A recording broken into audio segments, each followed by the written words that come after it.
Please like, subscribe and share to make me happy. तुम्हारे बेटे ने आज फिर मेरे सोनू को मारा है। मैं तुम्हें पहले भी बता चुकी हूँ, रोज रोज की शरारत ठीक नहीं होती। भलाई इसी बात में है कि तुम अपने बेटे को समझा लो। मामा, सब झूठ है।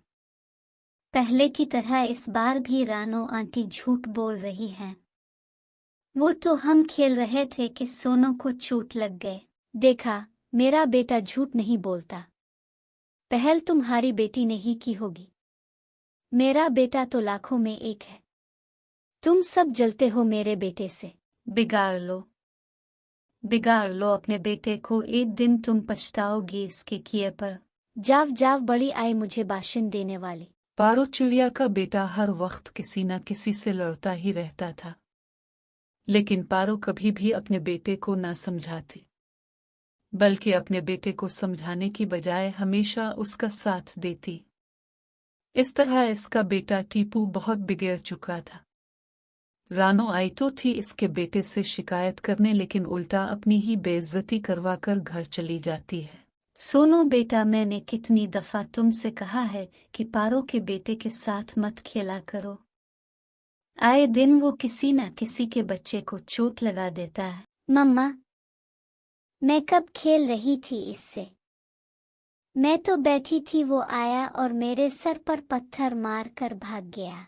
चलो कोई बात नहीं, मैंने बताया है इसकी मम्मी को, वो समझाएगी इसे। फिर एक दिन पारो का बेटा नदी के पास बैठा था।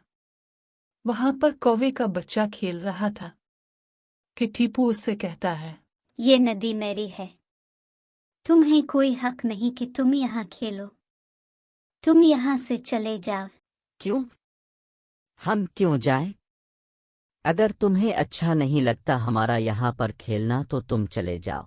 इस बात पर टीपू को गुस्सा आ जाता है और वो कौवे को मारता है और फिर वहां से भाग जाता है। मामा, हम खेल रहे थे नदी के पास, तो देखो पारो आंटी के बेटे ने मुझे मारा है।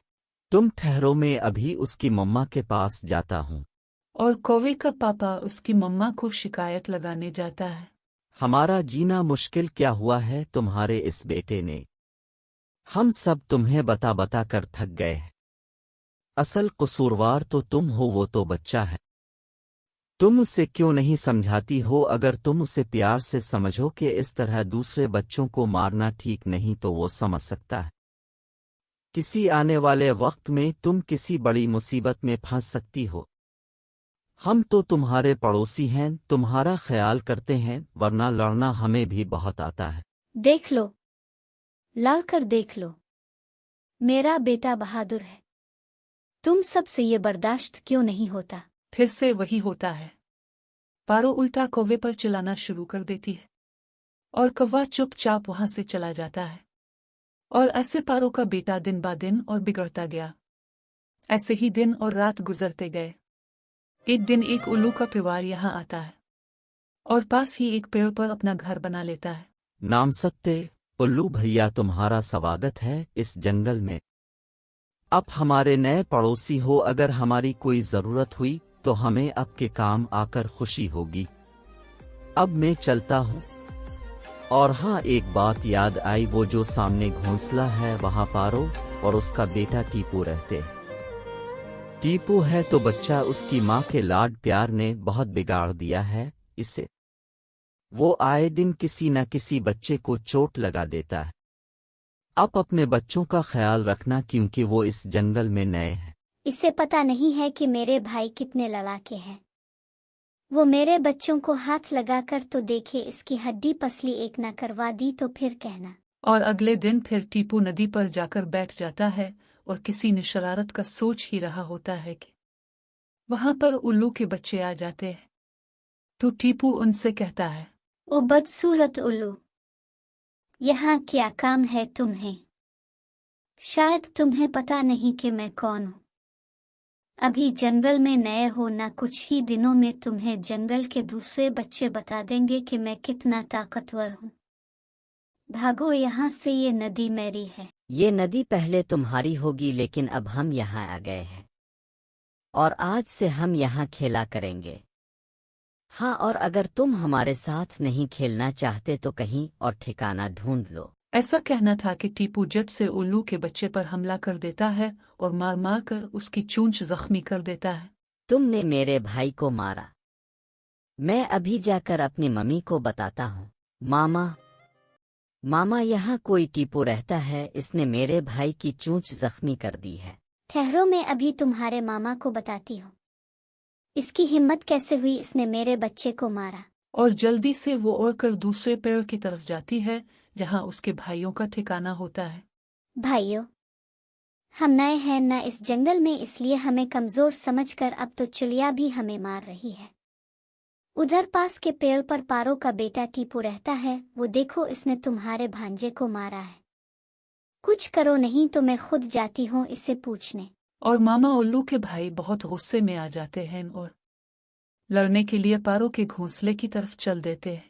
कौन है टीपू जिसने हमारे बच्चे को मारा है?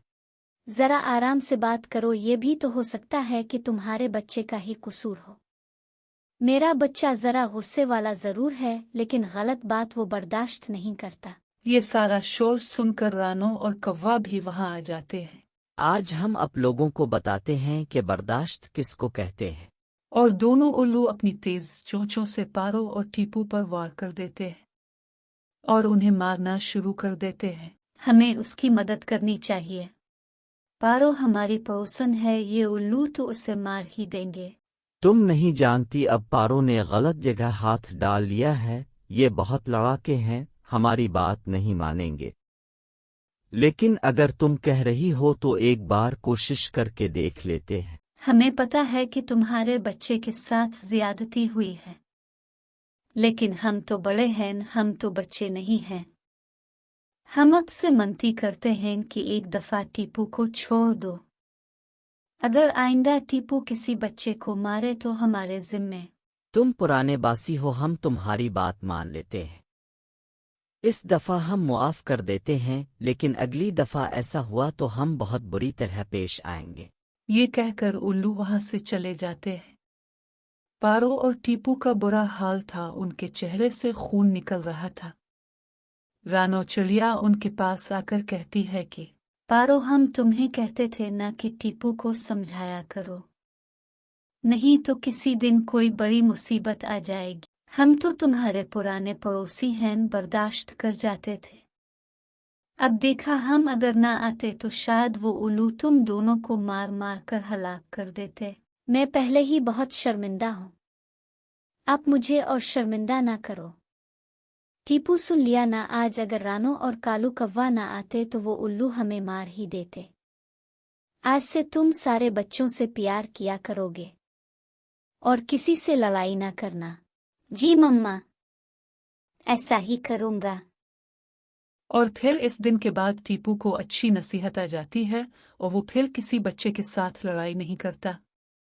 इस कहानी से हमें सीख मिलती है कि हमें शुरू से ही अपने बच्चों को अच्छे और बुरे की तमीज़ देनी चाहिए।